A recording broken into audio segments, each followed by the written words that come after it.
So in this video, we're going to be talking about how to side a bay front in older row homes. This would be good for Philadelphia, parts of New York City, Baltimore, Boston, possibly. All that during that time in history, these houses were built relatively around the same period of time. And as you can see, we took down the siding here. We're putting up new siding. And underneath that siding, what you have is pretty much the original asphalt. Okay, and this is the asphalt shingle. This was their siding back then. And what they did is they went over this plank board. And I'm going to show you that just in a second, okay? Where how this plank board behind here, you got all the planks. And why that is important is because you got to make sure that plank board is still good in its integrity, so you can screw into it or nail into it and it holds. Because if not, if everything is flaky, then when a big wind comes, this stuff blows right off. So you want to make sure you have some grip there. Okay, so we took this off. Now, the most important part when you're doing renovation, restoration, I know people have a lot of videos about new construction. New construction's easy, okay? When you do this type of work, you really have to understand how it works. It's not like monkey see, monkey do. You gotta really think about, you gotta use your critical thinking and say, okay, I gotta make sure water does not get into this property, okay? And again, well, most people say, oh, start brand new. Yeah, well, guess what? We can't start brand new. We gotta move forward. We gotta put some siding on here. Is it gonna be as good as new construction? Is it gonna be perfect? No, but this is how everybody does it. And in these videos, I'm gonna try and give it to you real. So, the first thing we're gonna do, if you notice, we took away the bottom siding part. Okay? So now, I'm looking back into history here, and I'm saying, okay, obviously, the previous guy who put this roof on, the siding, the newer siding was already up there. And that roofer took this rubber and burned it onto the siding, which technically, your roof should not go on top of your siding, it should go under your siding, so you have that shingle effect, okay? And we can see that right there. So here, you had the old roofer, and again, this worked. Okay, it's not like it did not work, water did not get in. He probably analyzed the situation and said, okay, water's not getting in here, there's no water problem, let me just burn this to the existing old metal siding here, and you didn't have any problems. But now that we're taking it off, you can see here, we got to take this out, and now what we have to do is get our torch and burn this down. Do we have to burn it? No, we can cut it, we can muck and fat it. It's not a big deal. Here's what you're trying to do. You're making sure it's water resistant, waterproof, the water cannot get in there. And that's the most important part, is that we make sure, okay, this is where we start our shingle before we put our first piece. In renovation work, restoration work, the first thing you want to do is make sure that your corner here is watertight. You're only as good as your weakest point, okay?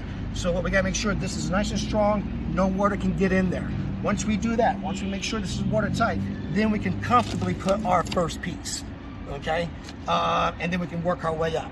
So that's the first thing you're looking at, all right? Now, second thing you're looking at is my J channel and where am I going to nail to. All right, and I talked to you about that before with these planks here. Let's touch base on that.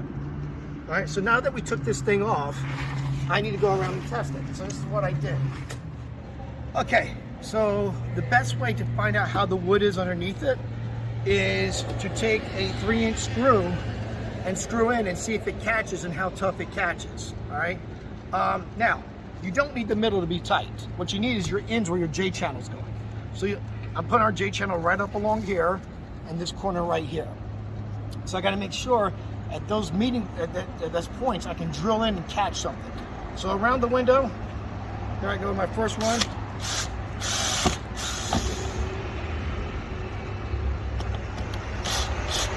Okay, I can tell this is nice and strong. I'm gonna have no problem on my J channel. Well, let me not jump ahead. Should test up here, test down here, and then I know I'll be good. All right, so here we go. Go up here.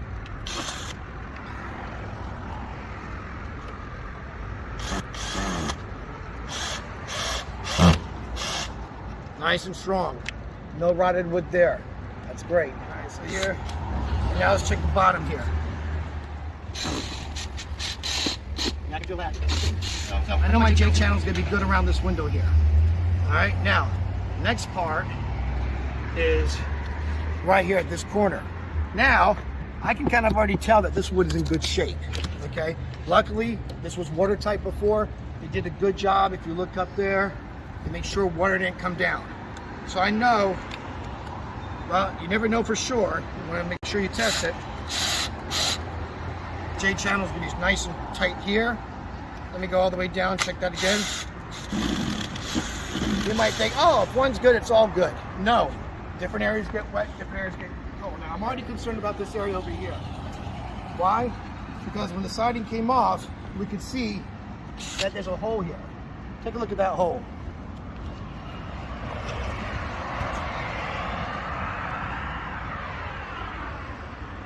All right, so what we're gonna do is, and I already put, if you notice, I already put a test piece right here, and even here it's not, seems to be not sticking good. Okay, so what we have here is trying to test this out.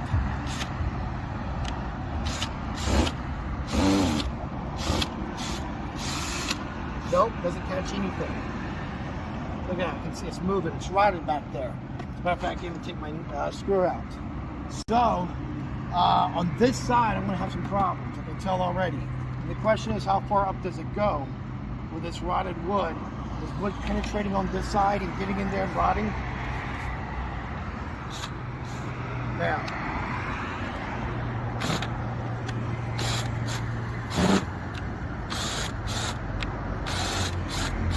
yeah, I can't catch anything. Can't even get the screw out. Just spinning away.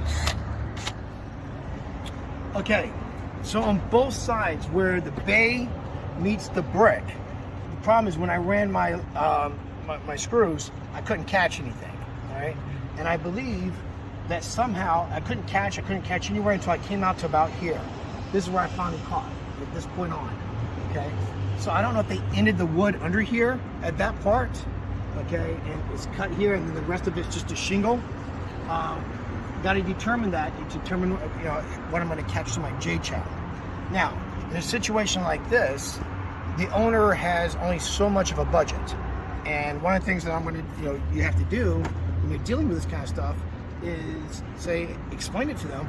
That says, hey, I'm going to put this on, but if it's not going to be hurricane resistant, okay, and we might have to use some liquid nail on that J channel, tap it in, all right, and hopefully with everything sort of locking, it gives it a little bit more strength, okay, by everything connected together. But other than that, it's going to be very weak here. What I should need to do is cut this out, put the wood there, but again, the owner doesn't have the budget for that. So as long as I disclose it to them, explain it to them, everything shouldn't be a problem. But that's what you're concerned about on this job right here. Now that we got underneath it and took out the siding, we know what we're dealing with. We also were able to get off that siding. Tony was able to do that because Jared put the ladder here and held it for him while he went up there and took that off. So like we mentioned yesterday, the most important part, okay, you're only as good as your weakest part. So if you just came here and started doing the siding, that wouldn't have been good. You got to make sure that this is secure. Okay, you got to make sure that water doesn't get under there. So this is right now the weakest part, and we're going to take care of this. So what we're going to do is, we looked at it, we decided not to burn it. What we're going to do instead is we're cleaning it up. We're trying to lay it flat because there were pieces under it. We couldn't lay it flat. So Tony's going around chiseling some of these pieces out, so we can lay it as flat as possible. And then after that, we're going to put our roofing nails and do some muck and fab around the corner. That should secure this as good as it can get without replacing the roof. And then what we're going to do is put a piece of metal flashing right over the muck and fab. Okay, so if by any chance, any water gets back, tries to penetrate, that flashing will help divert it. And again, we're shingling this up. Once we have that flashing on there, now we can start with our tie back. And yeah, we decided to tie back this because of these gaps. This old paper has seen its day. So initially we weren't planning on doing that, but now we're going to tie back paper this, wrap it real good, so in case water gets behind the siding, it can come down here.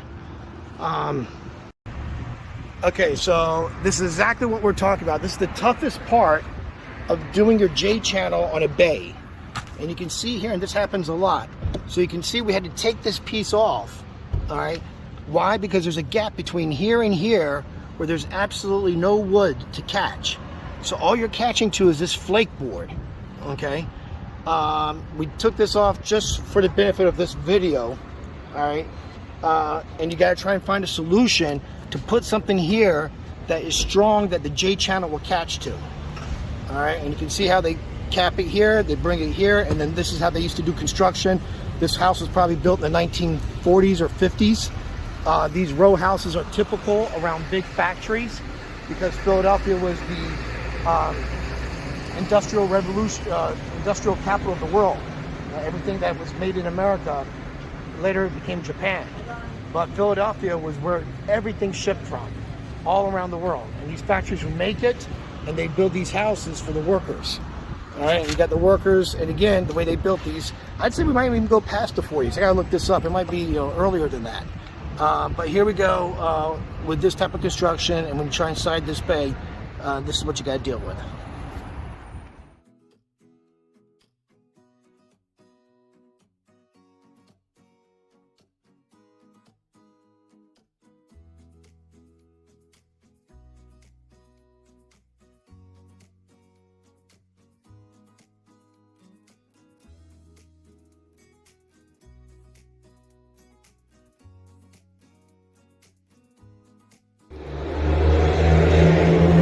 Okay, so we're here, we got the board up, you can see it's coming up here, you can see the contrast right here.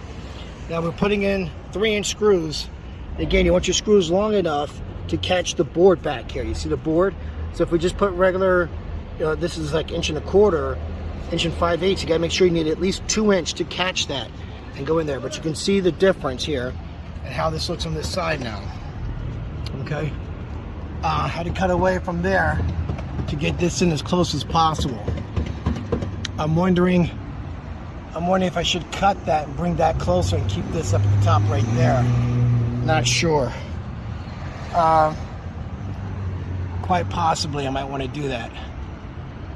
Yeah, that way I can get this as close to this as possible so there's no possible leaks right there. You can see that. I don't like that gap. So we'll take a look at that. All right. Okay. You can see not only did we muck it and fab first, but then we put this metal down. All right, this was that roll of flashing. We bent it. You can actually see it right there. It comes in a roll. We unrolled it, we bent it, and then they put that down too. So you can see it being applied right there, and then you mucked and fab over that metal flashing. All right, so that way if water does come, it's gonna, if it does get behind the tie vac, it will still not. We're gonna shingle on top of this and go up with our tie vac. All right, with our wrapping. So this way, if water comes down, it does not have a chance to go back. All right, and so when we put our tie vac here, we should have this all sealed up. And as long as we do that all the way up, we should be good. All right, so here we are putting in the flashing, the metal flashing, after we put a layer of muck and fab. So really, no water should be able to get into here.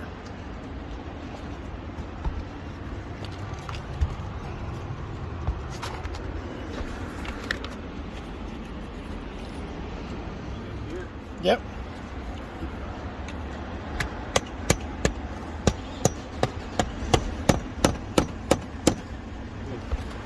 There's got to be one here, right? Yeah, there's wood all the rest of the place. It's just at the ends.